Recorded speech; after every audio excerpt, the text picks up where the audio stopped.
I have a lot to lose by saying what's the truth versus what's expected. We tend to look at losses and what that feels like 10 times, 50 times more than the gain we'll get of doing something.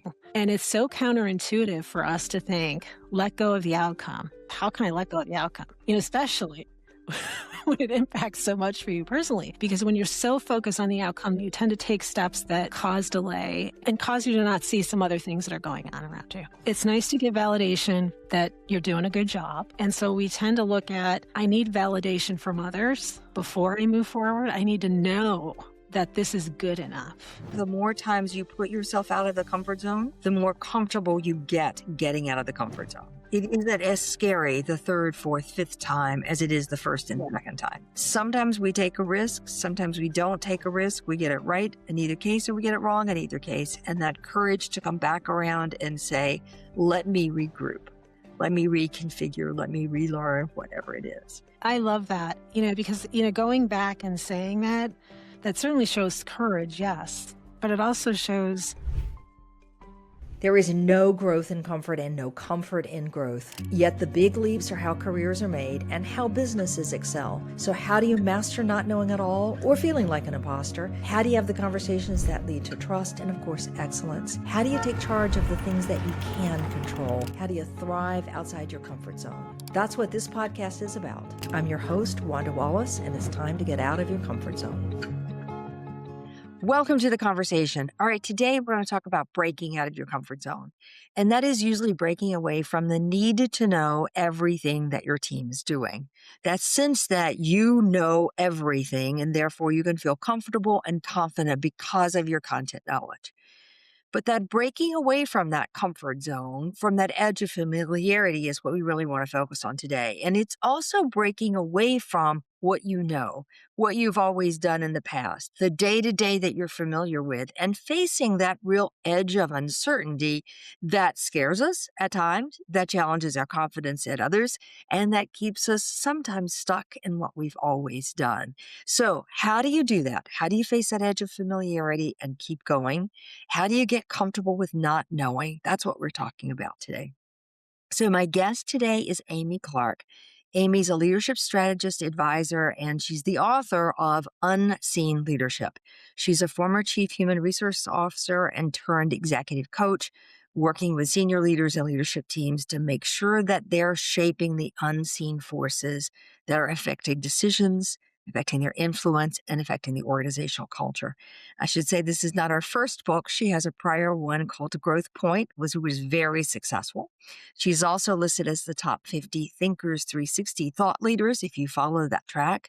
And she has this proprietary framework called Care Leadership Activator, which we'll be talking about today, I can promise you. So, Amy, welcome to the conversation. Thank you. It's great to be here with you, Wanda. I'm excited about it. It's rare that I find someone who talks about that out of the comfort zone I thing. know. Yeah. So Yeah. that's kind of cool that we have both of us thinking about this and what it means. All right, Yes. now, you use language, though, that I don't use. You talk about the edge of familiarity. What do you mean by that? Give me an example of what that looks like.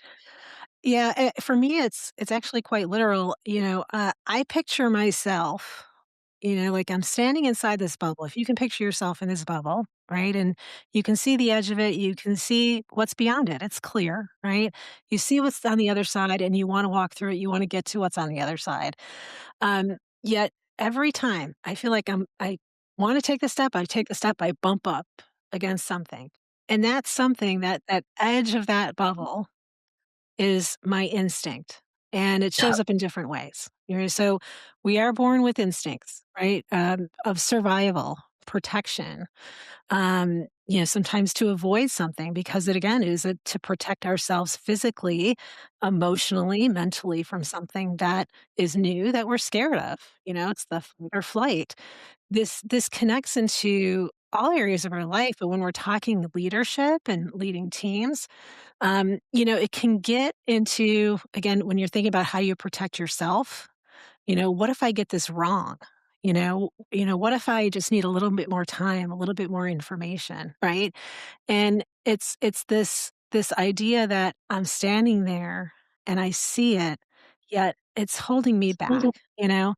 And for me, it's like you feel like this tension in your chest and your shoulders when you're into something like this. It can even be something that's very exciting for you, right? But it's also the sneaky one that happens to me is when I'm like, I just need a little bit more information, learn a little bit more, do a little bit of this. And so I keep analyzing, feeling like that's going to help me take that step out. And so those are the things that really get us, in the moments often that we don't expect. I find that people, some people in particular, want to make sure that they have thought through the contingencies. So a little bit more information, one more round of what might go wrong. So if I've thought through it, then I can handle whatever else might come. And there's this belief that that extra prep makes it easier to step over this edge of familiarity. What's your experience with that? Does it make it easier or is it just a delay tactic? Um, it's a delay tactic I found, and it's knowing when it is, and for myself and even with leaders I work with, they say, well, Amy, this is important to know, right? It's important for me to look into this. And so you need to ask yourself, Yeah. why am I doing it? Am I doing it because I'm sitting at the edge and not quite sure what's gonna happen? Or am I doing it because I know all these other things are going on around me and I need to learn about that because it could truly impact, right? And so there's differences, right? There's things that there's an intentional way of doing it to make sure what action you're taking is purposeful and to what you're intending on versus, I don't really know what the outcome could be. Yeah. And so that when I hear those kinds of things, it's like, all right, you're in some delay mode, right? Okay. And so let's examine where that's coming from and the one thing you can do. And what's interesting about it is, and growing up in corporate myself and in so many leaders, it's you're focused on the outcomes, the results, right? Performance. And Yeah. so you feel like you need to do things to control the outcome you want. And it's so counterintuitive for us to think, let go of the outcome. Jeez, how can I Yeah. let go of the outcome? Especially when it impacts so much for you personally, and so because when you're so focused on the outcome, those things tend to happen. You tend to take steps that cause delay and cause you to not see some other things that are going on around you. Yeah. Yeah. I find that when people haven't had a whole lot of success, like it's early in their career, Yeah. it isn't as scary to step into that edge of familiarity because, so what? Okay. You're not as aware of what can go wrong, or you figure I have not too much to lose.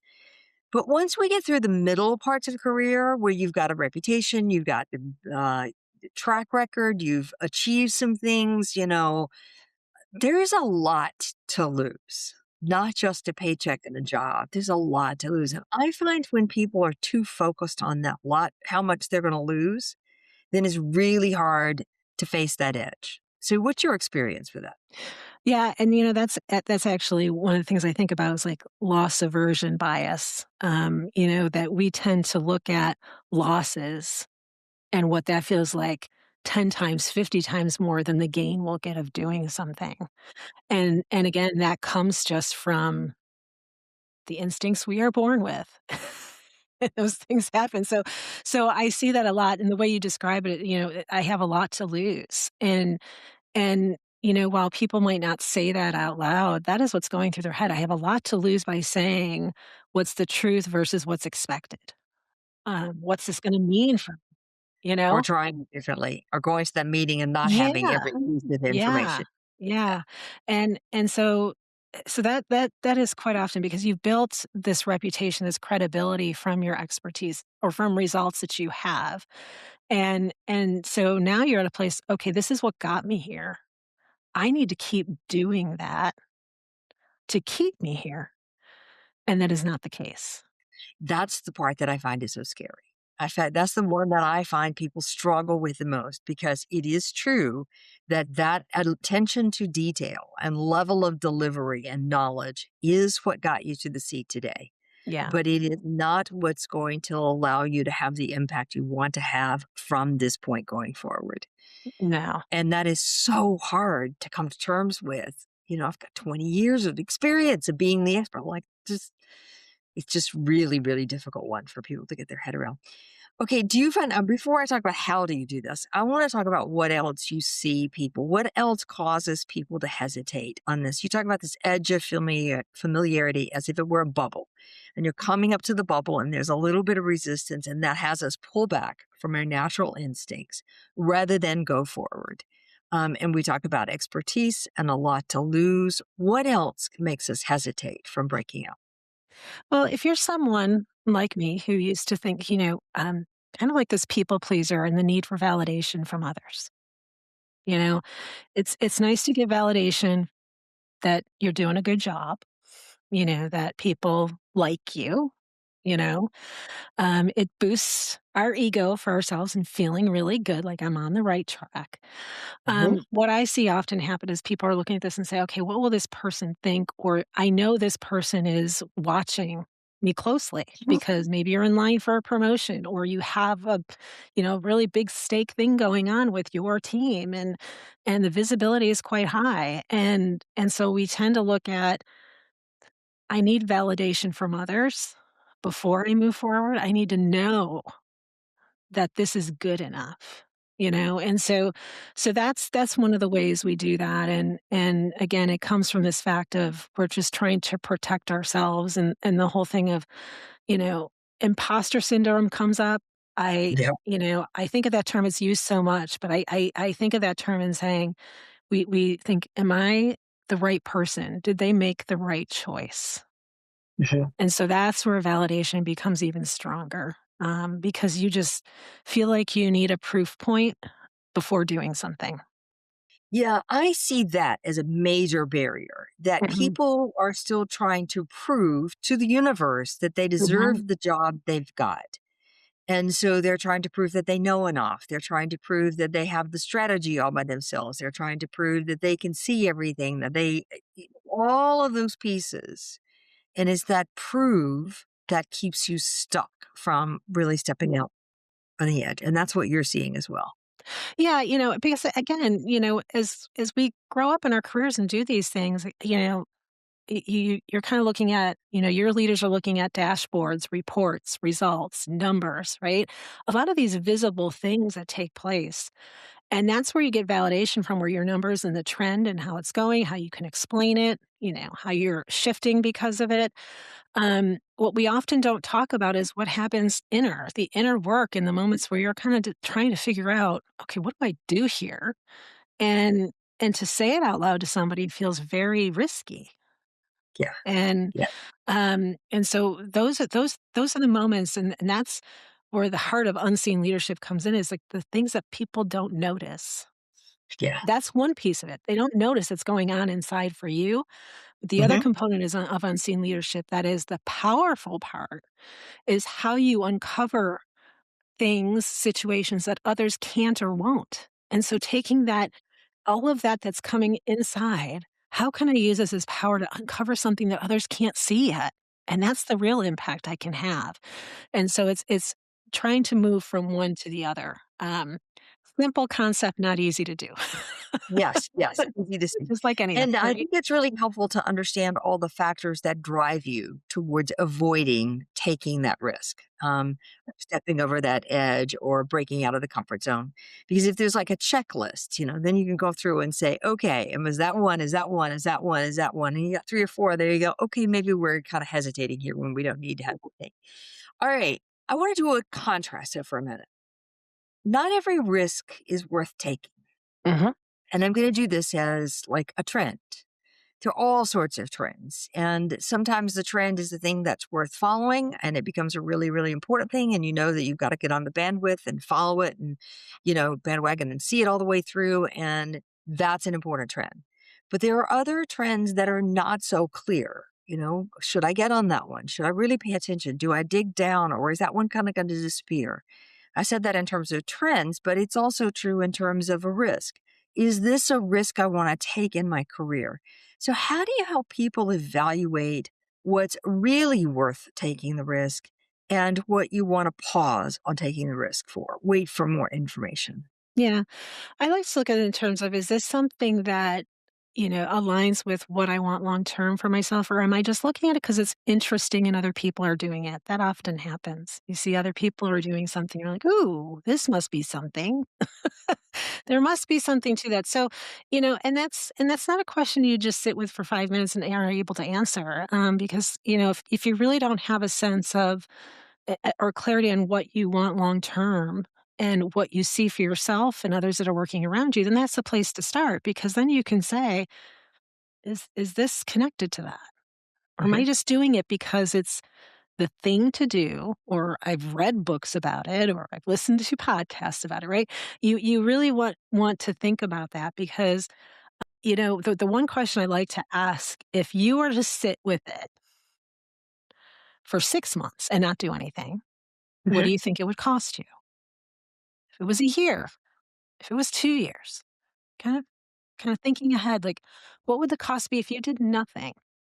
And sometimes when we look at the cost of something, we get a sense of, well, I'm not really worried about that because I'm not going for that. Or, oh man, oh, I don't want that to happen. Let me dig. You know, um, the other thing that comes up with this, though, too, that I hear from people, it's like I hear people say, Amy, really, do I have to just constantly be out of my comfort zone? Like, can I just have a break, please? Like, can I just Good sit in question. this? Right? Right? What do you say? Yeah. And, you know, this is not meant to say you're always, like you said, taking risks and always having to do something new. Because I think people struggle with, I'm just not good at these things. How do I get better at them? And the first question is, do you need to? I mean, there's things that all of us, we're just not good at, Yeah. right? Or again, it's not connected to what we want to see for us long term. And it's okay to take those off the list and not feel like you have to go after every single thing, because you start to do that, you start to lose sight of who you are and what you stand for, because then you're all things. And it's okay. It's okay to sit and relish in the joy and the satisfaction and the accomplishment of something, because what I find often is you do that and it really starts to attach an importance of that for you, and you do learn how much more impactful that can be. So do enjoy it. Do enjoy it and see what learning comes from it. All right. So you said several things in that. It is not everything that is listed in every podcast, for example, or every book or every business class you've ever been to are things you really need to master. They may be things somebody else around you needs to master. You may need to know where those sources are, but it doesn't mean you need to master every single one of them. So have a little bit of courage of what is important and what is not important. Okay. You said make sure you understand what really matters to you. So, what are your goals career wise? What are your values personally? So, is this in line with or not in line with? Because it's too easy to get pushed. Mhm. Everybody else is doing this, therefore I must get on the Yeah. bandwagon. Okay. All right. So I sort of asked those questions. And then you said, now then ask yourself, what does it cost me if I do nothing? Like if I sit with this for 6 months, a year, and do nothing, what's the cost? And can I live with that cost? Yeah. Yeah. Okay. Absolutely. Yeah. All right. Okay. So now it's interesting. I find that in careers, if you're going to have impact, there are many moments where you have to take a chance. You have to do things a little bit differently. You have to shake up the status quo. You have to get out of your comfort zone. You have to nudge other people out of their comfort zone if you're going to achieve results. But you said I don't have to do that every single day. I can have moments where I can relish in the accomplishment and then get ready to go again. Well, I think what that does is that does build a sense of strength within you too, and um, that it is okay to do that. And you build self confidence in that. You build a sense of courage to go when others are saying keep trying this or this. It's no, I need to sit in this. Mhm. I need to sit in this, because you need to know how it feels once you've crossed that edge and working in it. You need to know how that feels. And so that's the important part. And you do build resilience within that too. Right. Right. I think that's true. I also think the more times you put yourself out of the comfort zone, the more comfortable you get getting out of the comfort zone. Yeah. It isn't as scary the third, fourth, fifth time as it is the Yeah. first and second time That's right. Yes. because you develop some skills and how you're going to survive through that period of time. Right. I also find on this when there's a trend you decide not to adopt. You say, I'm not going to go there. And then you realize 2 years down the line, that was a mistake. That the courage to come back on that and kind of retool, reconfigure, rebuild to get back up to speed on that trend. Sometimes you can leapfrog other people, so it's not the end of the world. But it Mhm. just takes courage to go, okay, I missed that. I need to come back to it. So what do you see with people who've avoided and then changed their minds? Yeah, there's two extremes that I see, and one is, um, I mean, I've had people say how they have first regret, and then we change it from regret to excitement that now I get to do it, Okay. you know? But then you have the ones that feel like, I am so behind. They judge themselves, their critic, right? And what will other people think? That, again, that whole validation, what will other people think and see that I didn't do that? And so, to me, it's the reward of growth really is when you start to realize something that came up to you 6 months ago, you're thinking to yourself, oh wow. But it's okay because there was something going on at that point in time where it wasn't connecting with you. And it probably wouldn't have worked at that time for you. Now, now it's in front of you and you're seeing it differently. Go after it. Yeah. Bring it in because that is, and it's okay because we're just sometimes not in the right moment to embrace something or, welcome something else in. Fair enough. We're not at that.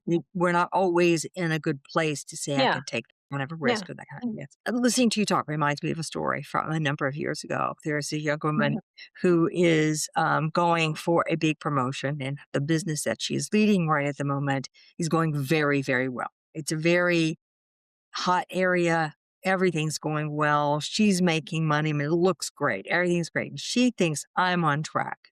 If I just keep doing what I'm doing, I will hit it. It'll be fine. No problem. Two senior leaders around her who are big advocates of hers and not her direct manager come to her and say, we think there's an opportunity for you in this completely different other space over here. And we'd like to see you grab it for the following 7 reasons. And we think Mhm. you'd be really good at it. And she says, nah, basically. I mean, she was polite. She And listened through them and she basically said to them, I think I'm on a good track. Why would I take a chance with that? And both the guys walk away. I know both of them. They walk away and go, I thought she was ambitious. I don't know what happened. Oh, well, maybe not. She just wants to stay in her comfort zone. Oh, okay. And they stopped being the strong advocates for her that they had. Okay. Because they thought this was somebody who was willing to grab something new, go after the big shiny. Now she's sitting there saying, I hear you. That's interesting, but that sounds to me like a good way to kill my career. Why would I take that risk? She didn't hear what they were hearing. Now, what they're seeing and they didn't say is, we think your market is about to go south. mm, Say okay. that to her. They could have said that to her. They could have had that debate with her. Maybe she was open to it, maybe not open to it, but she couldn't see the pull of the new. Okay. Hmm. Needless to say, roll forward the next year, her market is not doing so well. Her business is not so strong. She's not a candidate for the promotion she thought she was going to get. And she's sitting there for 2, 3 years more going, when is it ever going to happen? Mhm. Until she comes back and says it was a whole host of things that caused her to be able to do this. But to go back to the two people and say, 2 years ago, 3 years ago, when you put this proposition in front of me, I didn't see the opportunity. Here's why I didn't see the opportunity. But I am open to taking a risk and I am ready now. And I hope you'll give me another chance.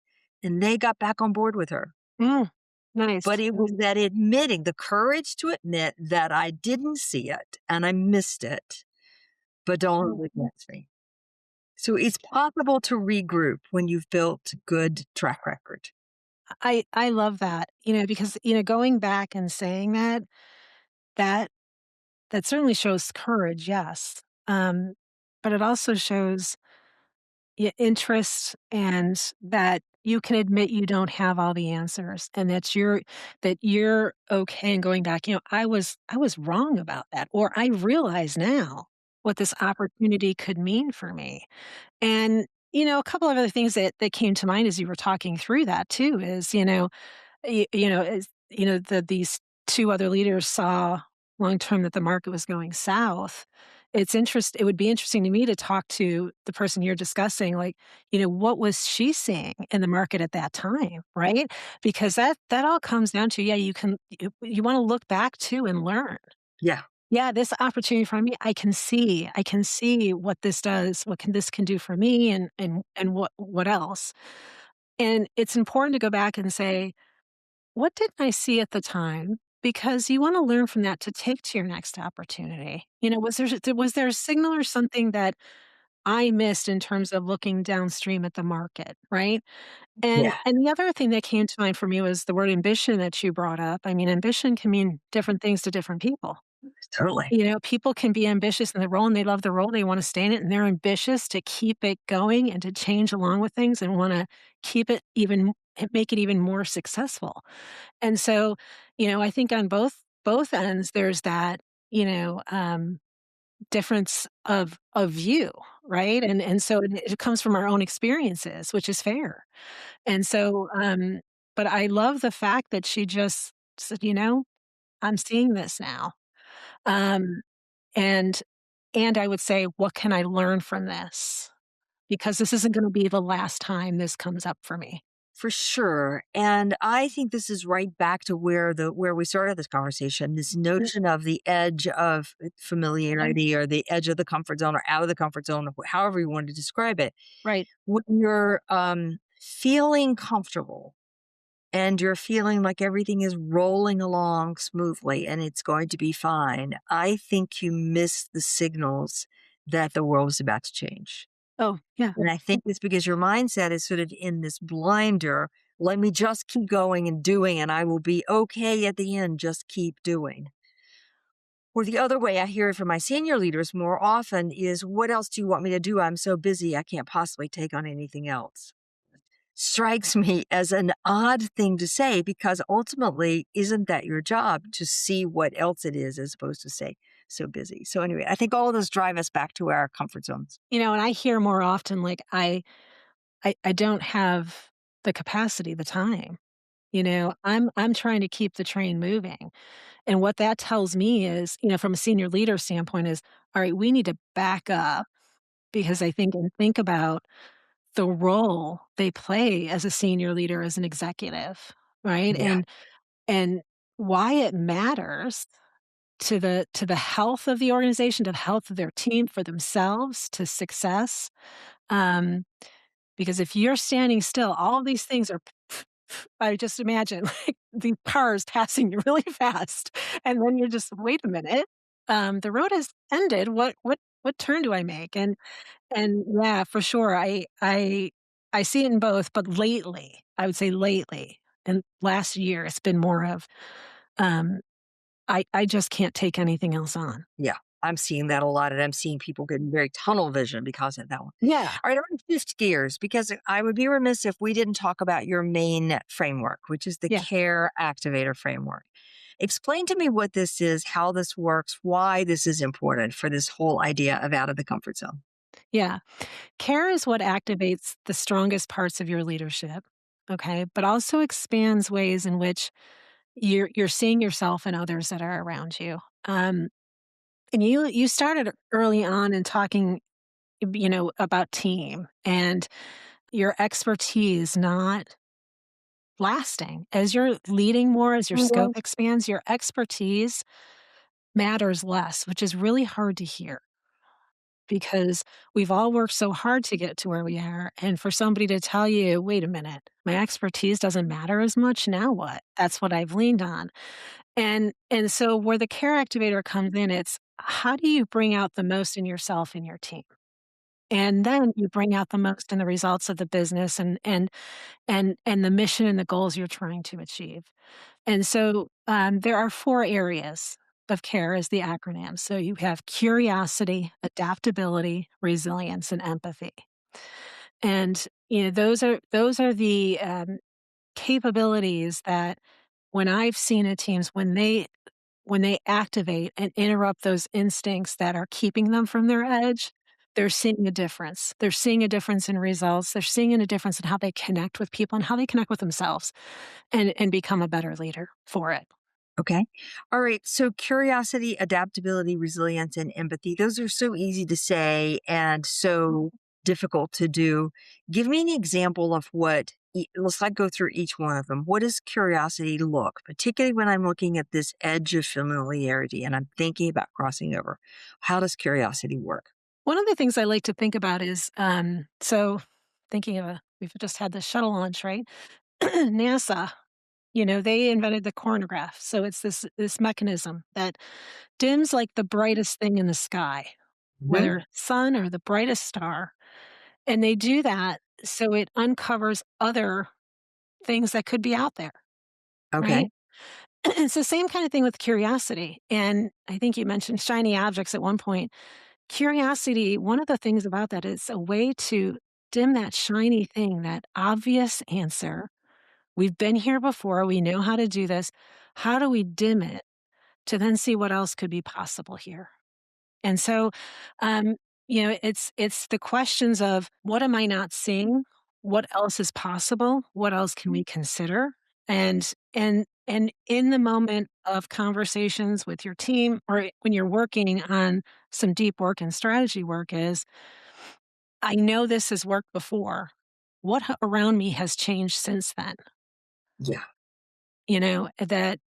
That I ought to be thinking differently about this and really not accepting the first answer as the full answer. So it's kind of like dimming that shiniest thing to see what comes up. So that's, when I think of curiosity, adaptability. It's interesting we hear about that you can pivot. Certainly, adaptability is being able to pivot to conditions around you. Okay. To me, that's more of this reactive. I like to think about it. How can it be a strategic, an intentional thing that the pivot becomes less pressure, less important. You still do it, but what you're able to see is the whole story around you. And one of the ways I do this with leaders is because we often try to look, all these 5 steps ahead. Okay, if this Mhm. is scenario planning, right? If this happens, we do this. Those are good practices. Mhm. I like to get leaders outside of that to really almost like it's like this improv thing that I do with leaders. And you may have heard of the yes and exercise, right? Yes. Mhm. I'm Mhm. going to say, we're going to go on a picnic. And you say yes, and we're going to make sure we, go to this park, right? And you continue to do those things because I think what happens is when people kind of get, well, but it's going to be rain. Yeah, you know what? And we can take an umbrella. Those kinds of things, and so I put leaders in the scenarios where they're kind of doing these stories and these things, and I find 2 different things happen. One, you can see it in the look on their face. Some of them they're trying to think, "Okay, this person over here is saying something. My turn isn't for 3 turns now, so what am I gonna say?"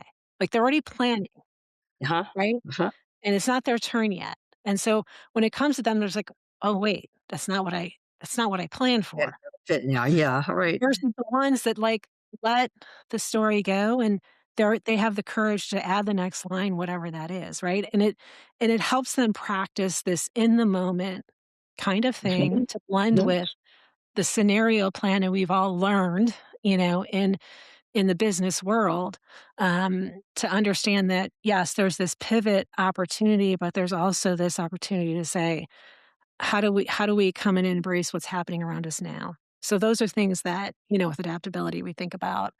Um, Resilience, I've often heard the term of keep pushing, you Uh-huh. know, you're Uh-huh. determined, you're persistent, right?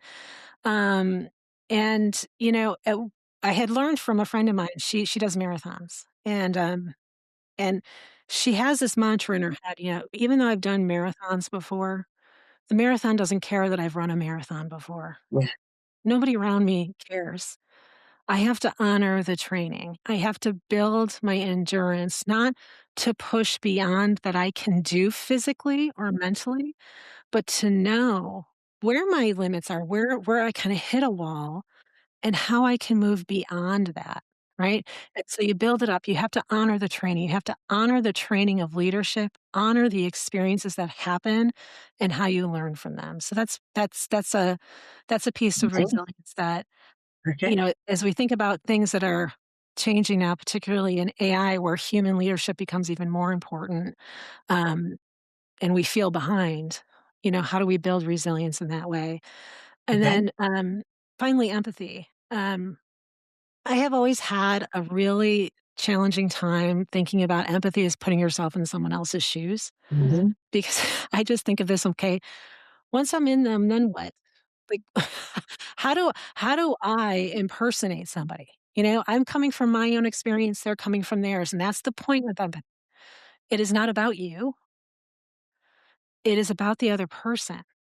And and really taking a moment, if you're telling me something that's a challenge for you, right? I'm starting to think, okay, well, I've had this before. This is how I go into problem solving mode because that's what I do as a leader. I want to solve problems. Empathy is asking you to not do that and stay in the moment with that person because they don't want you to solve a problem for them. They need space to go through it and you to walk alongside them so they can do that and learn from that experience. Um, the more you get into leadership, the less people want answers from you. They want the space to be seen, to be challenged, to be stretched, and that's where empathy can work its magic. Seen, challenged, and stretched. I like that. Yeah, it's interesting. All of these, the courage, adaptability, resilience, and empathy. What I liked about the curious is to think about there is that thing that is this bright, shining object that is looming large and it seems so obvious. Yeah. And the curiosity and the courage to say, how do we dim that for a moment and look at what else we're not seeing? Okay, Yes. so it makes me think about a coaching call just very recently where the company is making a pivot on strategy. And there's a lot of things that are being said about what that strategy means and how you pick up. And you hear everybody starting to use the language, whether they have a clue what it means, they're still starting to use the language. Yeah. Just as said, okay, so if that's the change, what do you know about where the company stands in the this market on those issues? Uh, Seems to me that would be an obvious question before you go chasing an action that you actually get Yeah. smart about what's out there rather than just adopting it. But Yeah. it's that sense of curiosity. What does this mean? Why does it mean? And what am I not seeing? And what has changed that I need to go with? So that was one Yeah. piece as a leader. The second thing is the adaptability. And it's not just that kind of constantly pivoting, but it's seeing the pivot in the context of the entire beginning, middle, and future part of the story. Not just, oh, oops, we'll shift and go. So kind of seeing it all together. Not getting too far ahead in your planning, not getting too far ahead in the commitment to a particular set of actions so you can see the pivot points when they come through. The resilience, I love that resilience is sometimes pushing and persisting, and sometimes resilience is about saying, this isn't working, let's do something completely different. Yeah. And that, there's no way to know what is needed in the moment other than, as you said rightly, to honor your experience and your training. And Yeah. then that last empathy, you're not there to solve a problem for people. Yeah. Sadly, we think that's our job as a leader, but no. In fact, I think you said it at the beginning very clearly. Our job is to see what others can't see yet, Yes. not to solve the problem. Solving the problem feels like the easiest thing and the familiar thing, Of right? course. So, Of course. yeah. Well, why would you come to me? I'm supposed to have the answer. I think that's the most productive thing going in organizational life, particularly when you've had success. You're suddenly now in this big managerial role. And Yeah. of course, I'm supposed to have the answer. Mhm. Yeah. Easy, easy Yeah. to say. Okay, Amy, what did we miss that we needed to talk about? I know there's thousands of things, but anything else in particular that you think we really want to highlight here? Well, I think, yeah, a few things in terms of, I mentioned the human side of leadership, and particularly where, technology, AI is, encroaching on areas that were once human, Yeah. right? Yeah. And we're figuring it out now, and um, and it's moving so fast that now more than ever, when I think about how we enter leadership in a more human way, Right. there's a couple of things I think about. Hmm. Ask more, tell less. Hmm. You know, it's sometimes we feel like people just want to be told this is the direction and we're impatient. We have results to get, right. So this, and this. And that's at a disservice in the long term because people aren't learning about how you think. So they develop how they need to be thinking. And so when you ask, you're connecting to that person in really a more human way and you're showing you respect the input and the experience that they're bringing and that you put trust in them. So that's one. And the other one is show your edge to people, claim it, Okay. say it, be vulnerable. I'm figuring this out. This isn't easy for me. And here's why. Okay. And when people see that you are modeling the idea of, I don't need to have the answers to be successful here, I need to make sure I'm asking better questions and being forthright when I don't know, or Yeah. being forthright when I'm concerned, when I'm excited, when, I have absolutely no idea where to start. Yeah. People need to know that's okay. Absolutely okay. In fact, I think it's inspiring, quite honestly. I think I often say to leaders when you take over a new job, your entire team knows that you don't know everything that you might, Yeah. of course, and Yeah. before you might. I mean, it's blinkingly obvious to them. So, why would you try to fake it? Why would you try to pretend it? You might as well. They see it. You might as well say, "You're right. I don't know. I will know more in a year from now than I know now." But it's okay. You're here to know. Yeah. It's incredibly empowering to other people when you can show your edge. I don't know. We're Absolutely. figuring it out. Love it. Absolutely. Right? And it is inspiring because listen, we've all been in new positions before and we all Mhm, have felt that. mhm. You're not the only one who has felt And that. there's nothing wrong with you because you feel that way. That's the other thing. Like that's if you didn't feel that way, there might be something wrong with you. Yeah. Right. When you're like, "Yes, I've had that too." I've had that too. But, All yeah, right. and helping people see that, that certainly is a breakthrough for them. So, Amy, what I'm taking away from this conversation is this notion of the edge of familiarity that we Uh-huh. all face it at various points in our career. The more we face it and walk through it, the better we're going to get about it. But it's always uncomfortable. And there's a dozen reasons why we hesitate that sound perfectly logical. Some of this is just to understand that that is you hesitating or avoiding, not necessarily truly things that you need to come back and learn and figure out. Right? Sometimes we take a risk, sometimes we don't take a risk. We get it right in either case, or we get it wrong in either case. And that courage to come back around and say, let me regroup, let me reconfigure, let me relearn, whatever it is. I love the CARE framework. Curiosity, particularly dimming that shiny object so you can see what out there nobody else is seeing. The adaptability, sort of pivoting, but pivoting in the whole story, not just every single moment to moment. The resilience, the kind of both pushing or the adaptability, and kind of there's no way to plan for it. It's just Mhm. knowing, okay, trust what my experience is to date. And then that empathy, we can't always know how someone else is feeling because they're not Right. necessarily feeling how we would feel if they were in Mhm. their shoes. Job is not to solve the problem. That's Your right. job is to help people be seen, challenged, and stretched. I Yes. love it, Amy. Nicely said. What a great conversation. The book again is on Leadership Unseen. Did I get that title Unseen right? Or I got leadership. it Yep. Unseen Leadership. Okay. And Amy, if somebody wanted to reach out to you and find you, where's the best place to get in touch with you? They can go to unseenleadership.com and they Okay. can get more information about the book and there's information about me and how to connect. And I am active on LinkedIn as well. Okay, fabulous. So unseenleadership.com or LinkedIn. Amy, it's a pleasure talking with you today. Thanks for being with me. You too, Wanda. Thank you. Of course, go check out our YouTube channel if you want to watch this conversation or see some shorts about it. And otherwise, we'll see you next week with another episode. Take care.